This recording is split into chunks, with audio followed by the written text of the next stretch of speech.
Este programa contiene elementos que no pueden ser presenciados por niñas, niños y adolescentes sin supervisión.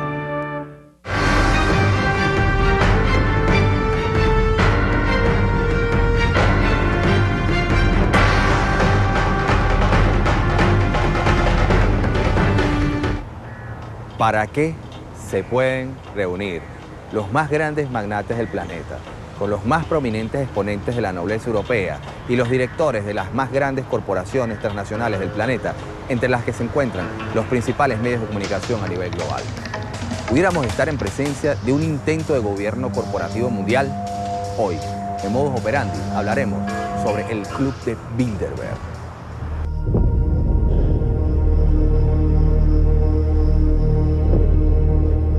Durante el mes de mayo de 1954, en la hermosa campiña de Oosterbeek, al noroeste de Holanda, un selecto grupo de destacadas personalidades del mundo de la política y la primera vez en un hotel de la localidad, el Hotel Bilderberg, hotel que brindaría su nombre a la nueva organización. Esta primera convocatoria corrió por cuenta del príncipe Bernardo de Holanda, miembro de la familia real holandesa, propietaria de una de las fortunas más grandes del planeta. Este es el mismo príncipe Bernardo, que en el año 1976 estuvo implicado como traficante ilegal de armas en el escándalo de sobornos de la empresa estadounidense Lockheed, fabricante de armamento de alta tecnología.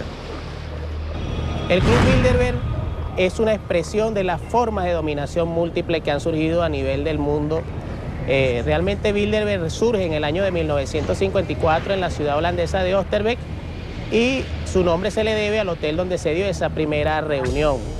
El promotor a nivel de esta agrupación fue el operador polaco Joseph Reitinger y por supuesto impulsado también por el rey de Bélgica Balduino. Según la nota de prensa, este nuevo organismo sería una entidad destinada a fortalecer la unidad atlántica, a frenar el expansionismo soviético y fomentar la cooperación y el desarrollo económico de los países del área occidental. La policía marca el límite. A partir de ahí lo que ocurre es secreto. El Hotel Dolce de Sitges en Barcelona acoge a los selectos miembros del Club Bilderberg, un grupo formado por personalidades de la economía y la política que se reúne desde hace medio siglo para debatir abiertamente y con absoluta discreción. Pero sí conocemos una parte de su programa. El presidente del gobierno, José Luis Rodríguez Zapatero, expone hoy ante los hombres y mujeres más influyentes del mundo el panorama económico de España. Es habitual en este grupo invitar al jefe de gobierno del lugar donde se reúnen. Entre el centenar de miembros del Club Bilderberg se sitúa a la reina Sofía, la reina Beatriz de Holanda, el presidente del BCE, políticos estadounidenses como Henry Kissinger o Donald Rumsfeld y empresarios como Bill Gates. En la lista se apunta también a empresarios españoles como Juan Luis Cebrián o José Manuel Entrecanales. Los pilares que dieron vida al Club de Bilderberg fueron, además del príncipe Bernardo, David Rockefeller y Henry Kissinger. Desde el punto de vista ideológico, resultó determinante la inspiración de un misterioso personaje de raza judía, el austríaco Joseph Reitinger. Este lobby de poder internacional funciona por medio de un comité directivo compuesto por no más de 40 miembros permanentes, una segunda instancia todavía bastante hermética, conformada por miembros de una segunda escala, y a cada reunión asiste un importante número de invitados que son definidos y convocados por el comité directivo según los temas a tratar y las circunstancias geopolíticas del momento en el ámbito mundial. Mr. Kissinger, what are you going to be doing at Bilderberg this year in Switzerland? What am I going to do in Bilderberg, yeah, in Switzerland this year. do at Bilderberg? What happens there? Well, it's discussion of various topics. Bilderberg es un espacio de articulación de la oligarquía mundial. Los miembros de esta élite se conocen abiertamente, dado que en su mayoría provienen de los mismos estratos sociales y se han formado estudiando en los mismos colegios y universidades. En consecuencia, resulta comprensible que compartan la misma visión sobre el sistema económico mundial y sobre el futuro de la humanidad. Esta oligarquía mundial se organiza a través de lobbies corporativos o círculos de poder que se reúnen periódicamente y que presentan en su mayoría características similares. Los participantes de estas reuniones asisten en representación de empresas privadas o grupos de poder económico, no en representación de su país de origen. Algunos de sus miembros, sobre todo los más influyentes, forman parte de varios círculos a la vez. Bert Lujan, el gran gurú, el gran semiótico de los años 60, el que realmente inventa el concepto, la expresión aldea global, que después ha sido tan utilizada, fue invitado a una de las reuniones del Club Bilderberg el año 69 y dijo de ellos lo siguiente, volvemos a lo mismo, cuando vemos que son personas, oye, son personas, y dijo lo siguiente, ¿no? Dijo, me parece que son personas del siglo XIX intentando dominar el siglo XXI, diciendo esto está caducado, ¿no? Esto está ya, personas no se dan cuenta que tienen un pastel muy bien adornado, muy fatuo. Llegaban allí pues los reyes, las princesas, los coches de lujo, el hotel de 5 estrellas, el campo de golf. Tienen un pastel precioso, pero no saben qué hacer con él. No se dan cuenta de que en el siglo XXI la información viajará a la velocidad de la luz. Estas agrupaciones se presentan públicamente con declaraciones repletas de eufemismos y buenas intenciones, afirmando trabajar para la reducción de la pobreza o de los problemas del medio ambiente. Lamentablemente, la práctica nos demuestra que sus políticas van exactamente en sentido contrario al que afirman. Sus supuestas preocupaciones siempre han sido las excusas para la implantación de políticas económicas que beneficien primordialmente sus intereses, como afirmar preocuparse por la salud para privatizar los sistemas de salud pública en los países sobre los que tienen influencia. África para ellos es un campo de experimentación. Allí experimentan con vacunas, allí experimentan con epidemias. El ébola, de nuevo, sale a los medios de comunicación cuando les interesa, cuando el ébola se estaba sufriendo desde los años 70. La gripe A, de repente una pandemia, inventan para que tengamos miedo y para que no nos preocupemos realmente de lo que nos tenemos que preocupar, y es del absurdo en el que vivimos, de acumular y de que haya personas que tengan búnker llenos de dinero y personas muriéndose de hambre.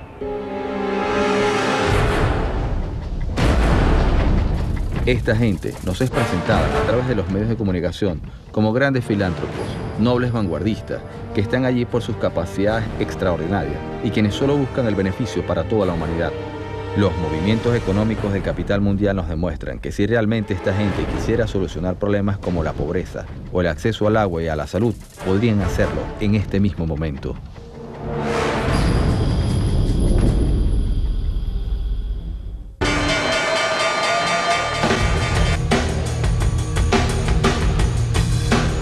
En la actualidad, existe un poder omnipotente que todo lo controla, y ese poder no es otro que el poder económico. El dinero mueve al mundo en nuestra sociedad contemporánea. En la gran mayoría de los países, el poder político se ha convertido en un instrumento detrás del cual se esconde el verdadero poder, la mano que mueve los hilos, el poder económico transnacional. Democracia significa transparencia y libertad para todo el mundo. Es la máxima sobre la que se ha convocado la concentración en contra del Club Bilderberg 2005 de este año, que se está celebrando en un hotel 5 estrellas a puerta cerrada muy cerquita de aquí, en la localidad de Telsbuchen. Unas 300 personas han venido aquí desde toda Austria, también desde Alemania y desde otros rincones de Europa, nos dicen, para protestar contra lo que ellos aseguran es el lobismo al máximo nivel, y por otro lado porque dicen que los asuntos de la ciudadanía no deben ser discutidos a puerta cerrada por parte de las grandes corporaciones, de los políticos y de los medios de comunicación. Es la mano invisible del mercado que todo lo controla, pero no mejora nada para los marginados del sistema. Son las grandes corporaciones transnacionales que en todos los países tienen mucho más poder que los propios gobiernos. Henry Kissinger es miembro, incluso parte del comité ejecutivo de Bilderberg. Bill Clinton es también parte de ese grupo, de ese comité ejecutivo. Angela Merkel, George Bush, Gustavo Cisneros Rendiles es parte también de ese club, que a pesar de tener nacionalidad española y de estar residenciado en la República Dominicana, es venezolano, es parte del Club Bilderberg, conjuntamente con personeros nefastos como Carlos Andrés Pérez y Felipe González, que hasta hace poco estuvo por acá por Venezuela, se prestaron tanto para España como para Venezuela para desangrarla en función de los intereses de Bilderberg. ¿Quién está detrás de las grandes corporaciones transnacionales? Se nos habla del gran capital como si fuese algo que tuviese vida propia. Se nos habla de las transnacionales como si fuesen entes vivientes que tuviesen por sí solos la capacidad de sentir o pensar. No obstante, la denominada mano invisible del mercado tiene en realidad caras muy visibles que verdaderamente la controlan. Cuando revisamos cuidadosamente los movimientos del gran capital internacional, nos damos cuenta que existe un número determinado de grupos de poder económico que se reparten el control accionario en la mayoría de estas empresas. Estos grupos de poder económico mundial están conformados en su mayoría por 3 tipos de miembros, los más astutos y poderosos representantes de la nobleza europea, una especie de élite de la comunidad judía internacional mejor conocida bajo la denominación de sionistas, y por último, los más grandes magnates del mundo, constituidos en su mayor parte, como es de imaginarse, por empresarios de Europa y Estados Unidos. A las órdenes de esta élite mundial responden los integrantes de las cúpulas económicas y políticas en la mayoría de los países del orbe. Todo un impresionante engranaje de círculos de poder que finalmente responde a las órdenes de un selecto grupo de personas. This is Rudowski of We Are Change.org, and I am outside here at the Marriott in Copenhagen, Denmark. I am joined by the one and only Charlie Skelton, a very prominent writer from organizations like The Guardian, who's been covering Bilderberg for a large number of years now, who's really shed a light on it like nobody else. Your writing is very, very influential. It's very intriguing.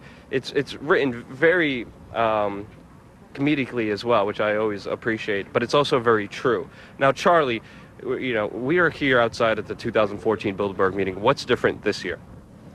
It's more expensive. It's in Copenhagen. Yeah. My goodness, try eating here. What's different is the list of participants seems very high-powered, I would say. You know, it's always high-powered, but then you look at this list and you go, whoa, okay, this seems like a big year. Yeah. You know, you got the head of NATO, you got your big 4-star US general, the Allied Supreme Commander. You got the head of MI6. You've got some really big names, and the royalties come back as well. And I'm wondering if that's because it's the 60th anniversary. You know, it's 60 years since 1954, since their first meeting. So maybe, you know, the Queen of Spain and Princess Beatrix have come back to, you know, clink glasses with Kissinger, who's here, and, you know, that kind of thing. So it seems like and obviously they've got big things to discuss. Yeah.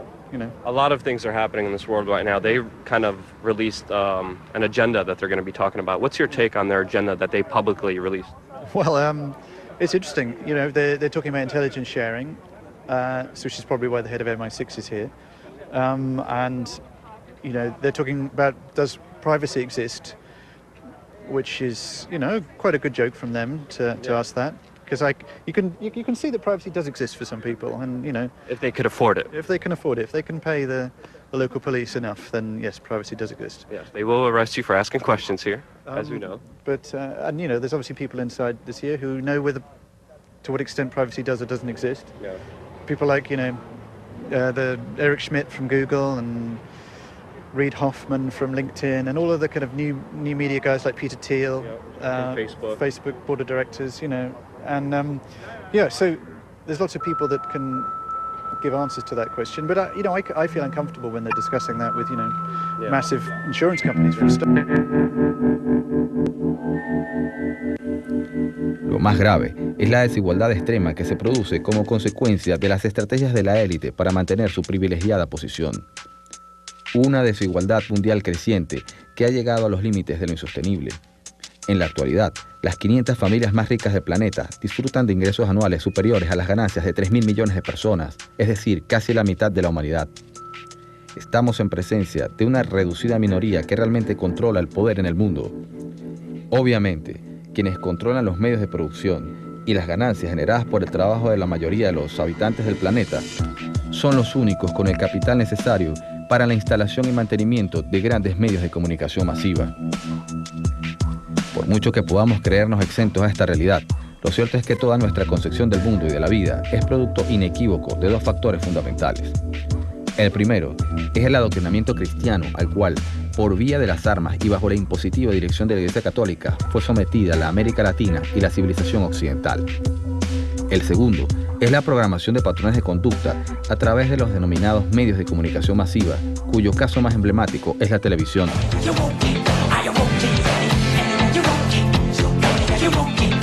En la actualidad, ambos factores responden a la estrategia de control social desplegada por el poder económico internacional.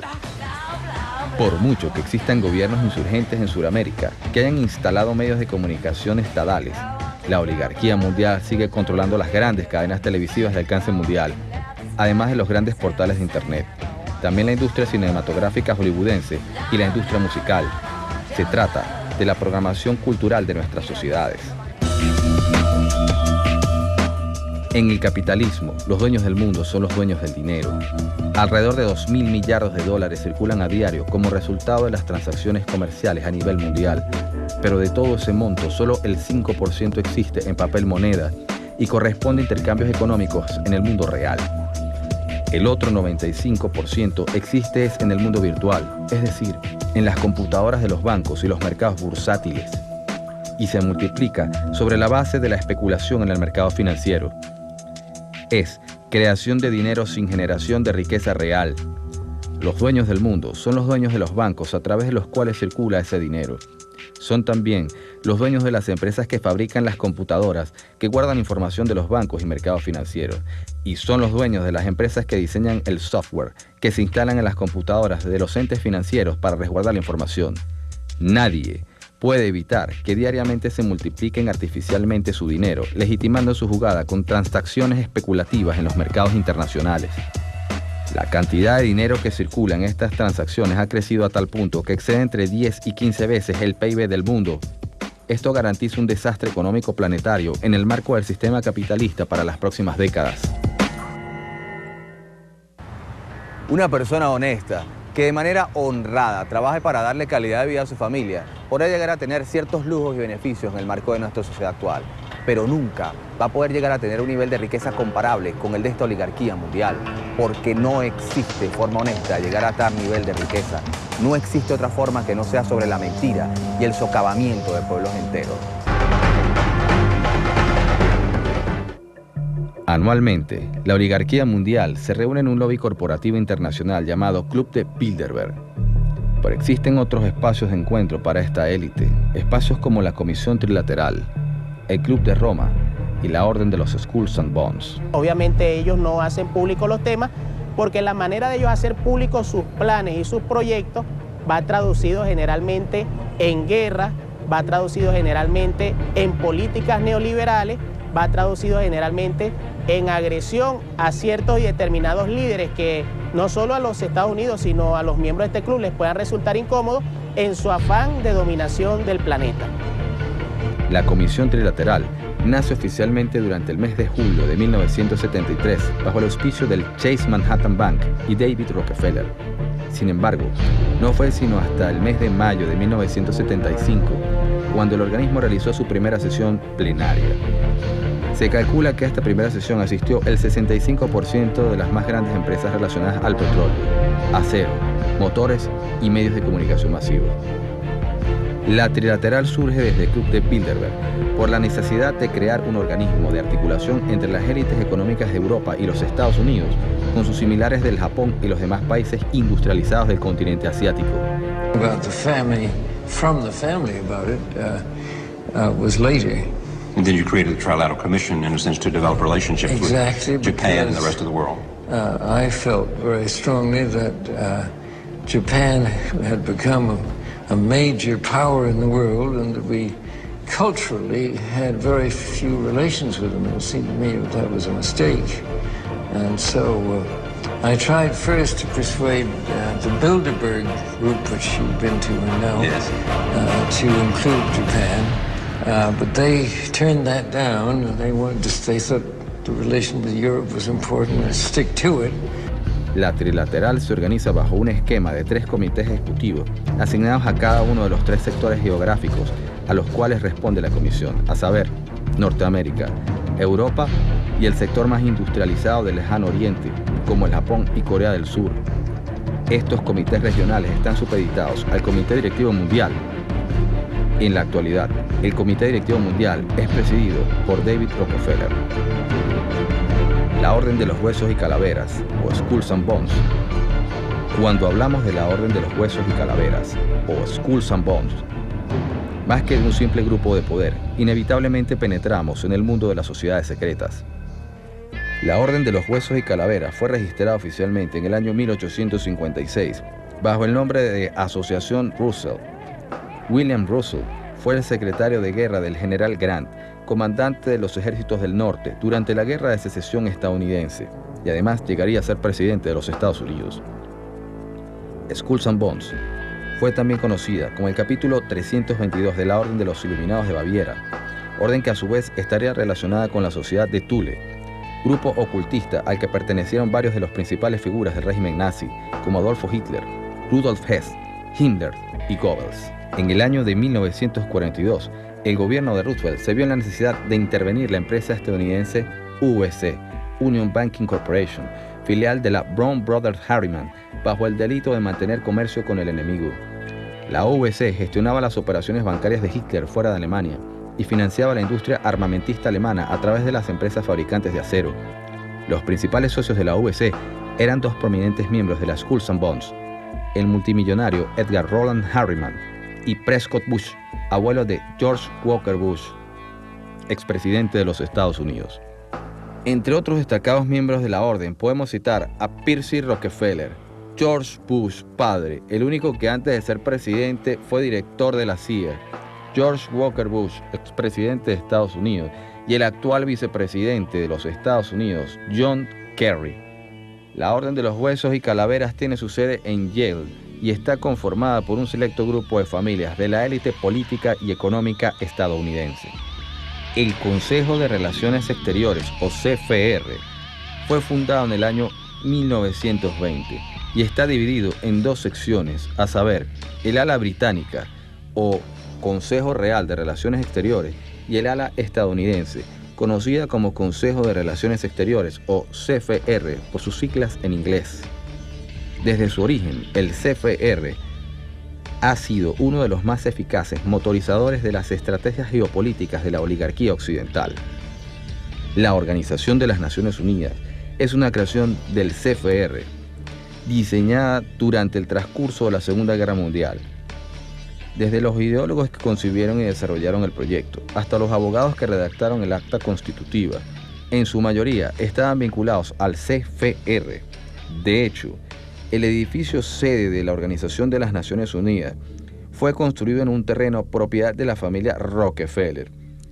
En la actualidad, David Rockefeller es miembro del CFR, también de la Trilateral y, por supuesto, es también miembro del Club de Bilderberg. And herein lies the dilemma that we all face. Let me illustrate. Improved public health has caused the world's infant mortality rate to decline by 60% over the last 40 years. In the same period, the world's average life expectancy has increased from 46 years in 1950s to 63 years today. This is a development which, as individuals, we can only applaud. However, the result of these positive measures is a world population that has risen during the same short period of time geometrically to almost 6 billion people and could easily exceed 8 billion by the year 2020. The negative impact of population growth on all of our planetary ecosystems is becoming appallingly evident. The rapid growing exploitation of the world's supply of energy and water is a matter of deep concern, and the toxic byproducts of widespread industrialization have increased atmospheric pollution to dangerous levels. El Club de Bilderberg es el más conocido espacio de interacción de la oligarquía mundial, una especie de gobierno corporativo no revelado a la humanidad que se encuentra a la cabeza del sistema capitalista. El resultado del capitalismo: el 82% de la humanidad viviendo en la pobreza, según cifras de la UNESCO. Un desastre ecológico que amenaza con destruir todas las formas de vida en el planeta y guerras en todo el mundo para el control de los recursos estratégicos. Ese es el legado de la oligarquía mundial, esa que año tras año se reúne en el Club de Bilderberg.